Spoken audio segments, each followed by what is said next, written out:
Just a little bit of housekeeping before I start. Can I please ask anyone who's got a mask on to please remove it, so I can see your faces, please. Fully, so it's not underneath your chin, so it's complete, so I can see your face. Thank you. So every year, year 11, I do one of these revision assemblies to try and help you as much as possible with stacking your revision, trying to make it work. And one of the things I always hear from people that I mentor, any time that I sit down with them, it just won't go into my head, sir. It just won't stick. And we've got to reframe that. It won't go in yet. Your brain is designed to only hold a certain amount of information at any one time. Think of it like a sieve. Every time you put something in it, the information will steadily drop out at the bottom of it. So you've got to keep on re-adding that information in order for it to stick. The key thing is that you probably don't realise this, but you actually forget things at a rate of decay that looks like this. So what happens is when you first start to learn how to drive, what happens is you go back to it maybe a week later and suddenly you've forgotten everything because it's a brand new skill. Okay, it's not quite like that with revising the history or maths and so on because you've been doing it for quite a few years, but the rate of decay still happens with your brain in terms of what you forget. And so what happens is you've got to keep on revisiting the stuff that we're trying to revise. Because every time that you do that, the rate of decay slows down. Don't know if you can see that from the way that the curve is, but if you revisit something at the first time, you know it 100%, and then quickly it disappears out your brain.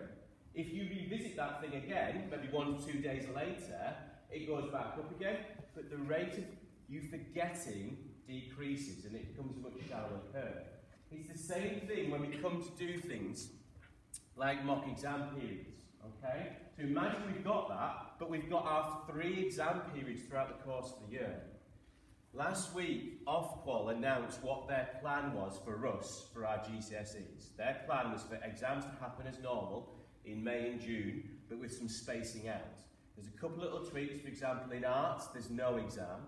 For example, in English literature, history and geography, they're going to give us more optionality in terms of what we choose as a school for you to sit in terms of those exams. So instead of having to sit 4 exams for history, we're able to drop 1 unit. But think of this forgetting idea as being the bits between mock exams. The first mock exam, you're not expected to do fantastically well as if it's your final GCSE. It's all a practice. Okay, those mock exam results don't go outside the school. They're yours to keep. Okay, so it's all about the practice and getting ourselves into habits and into routines that we can then repeat. Some of the best sports teams in the world, in cycling and in football, they don't necessarily worry about talent that they've got. They worry about routines. They worry about kind of processes, and they get those processes right so it can be repeated, and that's the same thing for us. So with our revision, the key is trying to stack and get ourselves into habits, little tiny things.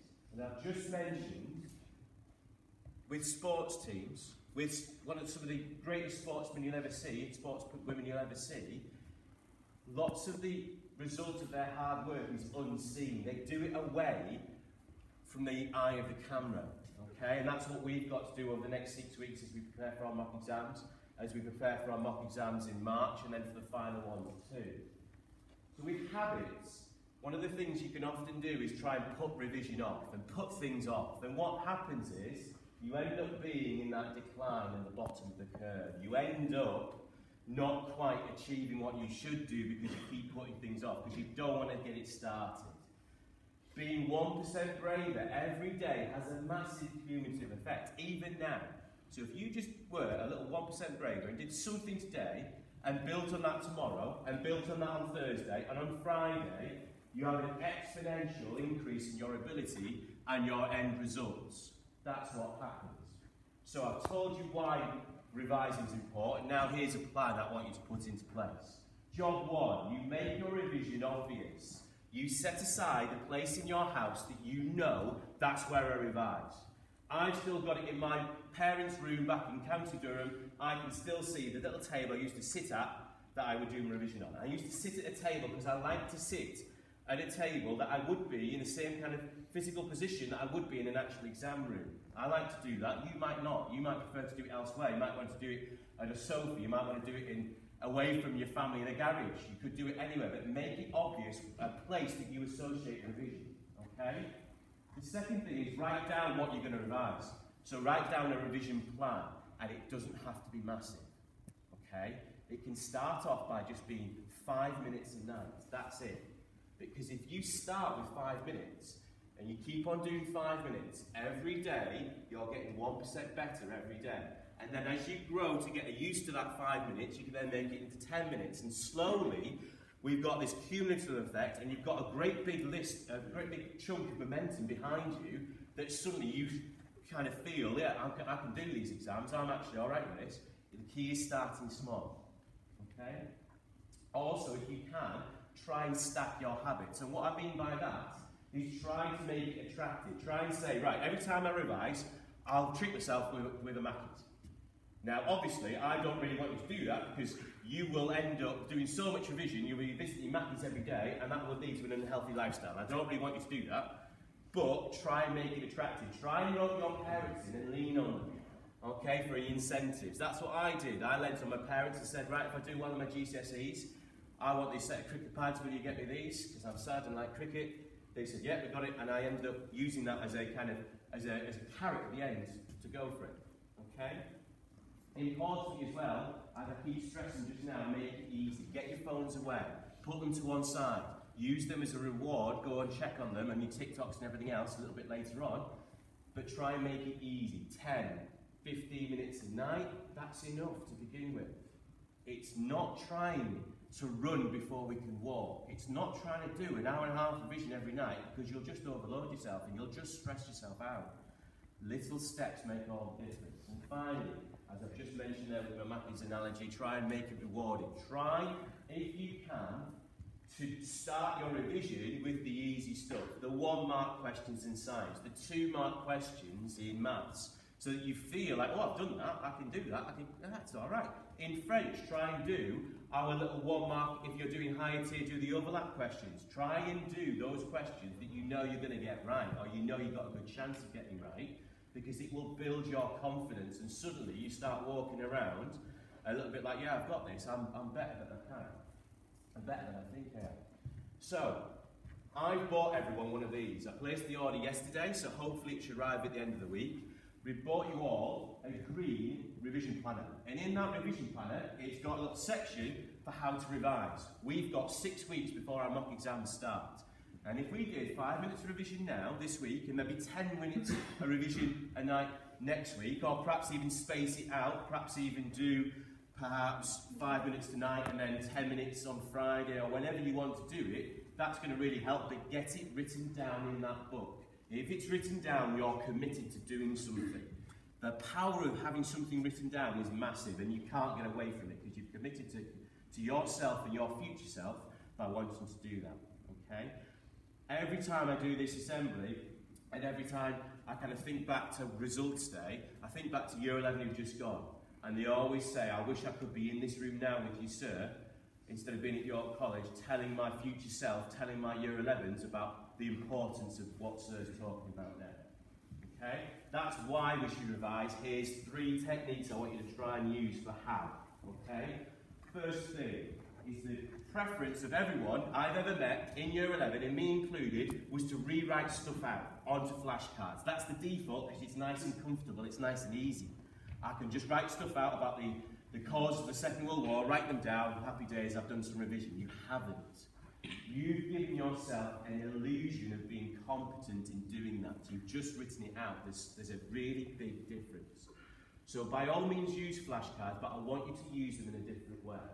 Okay? I want you to try and think of 3 techniques. I'm going to send this to you via email. I'm going to send this to your parents as well by email so that they know how to support you. Number 1 will be retrieval practice. All that is a posh word for quizzing. Okay? Perhaps using your flashcards to write down the cause of the Second World War on the flashcard, but on the back of it have a question.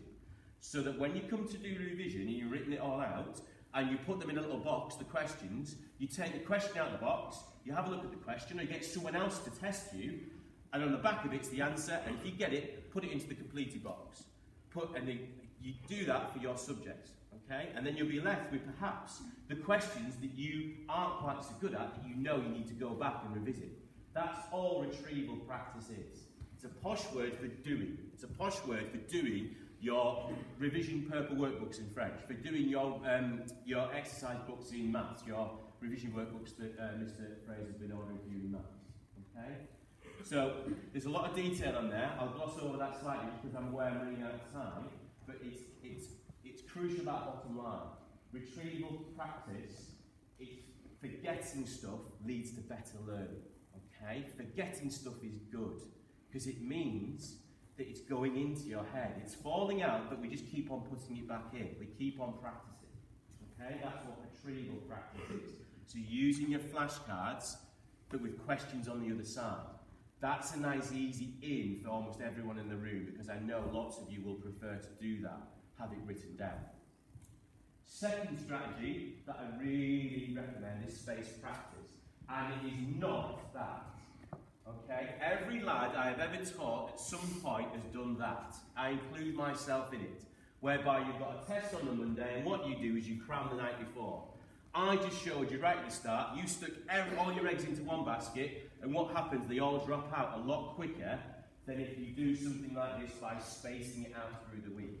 Remember, I'm not asking you to try and do 30 minutes an hour every night, because that will overload you a little bit. 10 minutes to begin with. 10 minutes is doable, Lucas. 10 minutes is nice and easily achievable. Okay? With our space practice, you can also do something called interleaving. And this, I've picked an example of English literature, or English literature and language. Okay? This is what normally happens when you want to revise a topic. You do, right, I'll do all of Macbeth on one night, I'll do all of Inspector Calls another, I'll do all my creative writing another. And again, we stack those things together. It means they can drop out of our brains, can drop out of our heads a bit too easily. So what we try and do instead is try and be cleverer, and we try and get our routine so things are interwoven. So you mix up a little bit of Macbeth, maybe 10 minutes on Macbeth, maybe 5 minutes on Inspector Calls, 5 minutes on doing a little bit of creative writing, and you've done 20 minutes without realising it, and the time will go like that. And suddenly you'll have caught yourself revising for 30 minutes without actually putting much effort in. Okay, so those little tweaks will lead to massive improvements by not actually kind of doing anything different. It's just how we organise it. Those three strategies are crucial, okay? Quizzing yourself, making sure you space stuff out, and interleaving, okay? Now, I've mentioned the mock exams. We've got a mock exam period that is in the middle of November. We've scheduled it for the middle of November to avoid all of the sixth form and college taster evenings that happened the first 2 weeks back after half term. Okay?